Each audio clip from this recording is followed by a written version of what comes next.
रोज उसी जगह आके बिल्ला उस जलपरी को दूर से देखता था।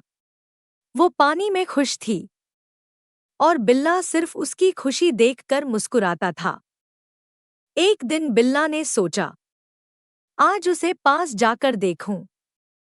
बस एक नजर करीब से, पर उसके पहुंचने से पहले जलपरी लहरों के साथ वापस चली जाती है। जलपरी अपनी दुनिया में खुश थी और बिल्ला सिर्फ दूर से उसे अलविदा कहता रहा।